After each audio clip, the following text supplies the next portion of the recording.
One thing that brings terror to the hearts of most students are those dreaded word problems. And it's easy to understand why. Let's take a look at all the different ways we can say the same thing. For example, just addition can be expressed with the words plus, the sum of, added to, more than, increased by, and how many altogether. Those are just some of the words that are listed. There's many more. Some examples, though, would be the sum of a number and three, or a number increased by three, two ways just to say n plus three. And I'm just using n as an arbitrary variable. I could use any letter I wanted to here. Subtraction can be expressed all these ways. Two different ways to say n minus 3 could be the difference of a number and 3 less than a number. Multiplication, same thing, and all the different ways we could express something times a number. Division and exponents. So be familiar with all of these different ways to say the same thing. The easiest way to get better at something is with practice. So let's go ahead and take a look at some word examples and see if we can turn those into algebraic expressions. The first one is actually one of the more difficult ones to do. 7 less than x. This term right here, less than, whenever you see the word than, you need to remember to turn that around. Because if you think about if this were actually in all numbers, 7 less than maybe 10. 7 less than 10 would actually mean to take the 10 and subtract 7 from it. If you had $5 less than you had yesterday, and yesterday you had 15, you now have 10. So you take the second amount and you subtract from that. Let's do that. So what this means is we actually want to write the x first and then subtract the 7. That's how we're going to write this one as an algebraic expression. The key here is remembering to reverse it whenever you see the word than. The next one, example E, is also one that's a little tricky. Whenever you see the word of, that means to multiply. So 1/3 of a number. I'm going to use the letter n for my number, but you could use any variable you wanted to. So one way we could write this is 1/3 n. Notice I didn't use the multiplication symbol there because a coefficient implies multiplication. There is another way I could write this though. I could write it as n over 3 or n divided by 3. That would also give me 1/3 of that number. So either one of these answers would be acceptable in this case. In example F, the m power of 2. This one's another one that's a little tricky. M is the power, which means m is the exponent. So power means exponent.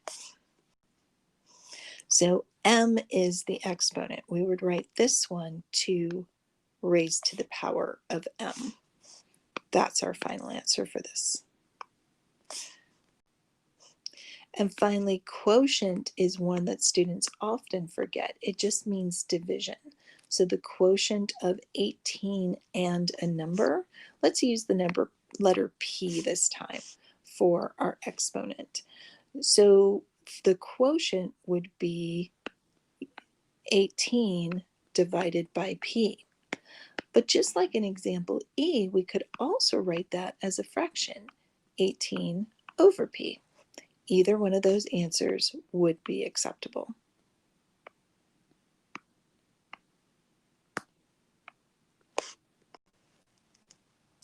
Let's look at some word problems and see if we can write those as algebraic expressions. This first one, it says it costs $20 per hour. So there's our key right there. Per means multiplication. It costs $20 per hour to bowl and $3 for shoe rental. That is some expensive bowling. Write a verbal algebraic expression to represent the cost for n hours and identify the units for the expression. So we've got n hours. So it's already defined our variable for us. So 20 n. So 20 times the number of hours, because it does say $20 per hour, plus, because we've got that word and in this case it means addition, plus another $3. It also says to identify the units, so 20n plus $3. In example I, a small company has $1,000 to distribute to its employees as a bonus. Write an algebraic expression for how much money will each employee get. Don't forget to define the variable. So in this one, it doesn't give us a variable to use, so we're going to decide on one. So we have to figure out what the unknown is. And the unknown here is how many employees are there? We know we have $1,000, but we don't know how many employees there are. So we don't know how much they'll each get. So let's let E equal the number of employees. And let's think about this. If we had $1,000 to start with, we would want to divide, and I'm going to use the fraction bar, but that by the number of employees. For a final example, an electrician charges $45 per hour. We've got that word per again. Don't forget the word per stands for multiplication. And they spend $20 a day on gasoline. So this is an expenditure. You really have to think this one out. They're charging people $45, but they're spending $20 on gasoline.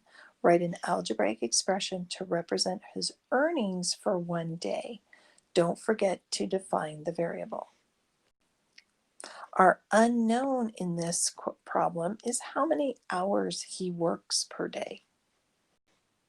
Let's let H equal the number of hours he works. He's got 45 per hour, so 45 times H. You can put the times sign in there, but we usually don't in algebra. He spends, so that means he loses $20 a day on gasoline. This is our expression, so this is going to be 45H minus $20 per day. That would be our final answer, including the definition for the variable.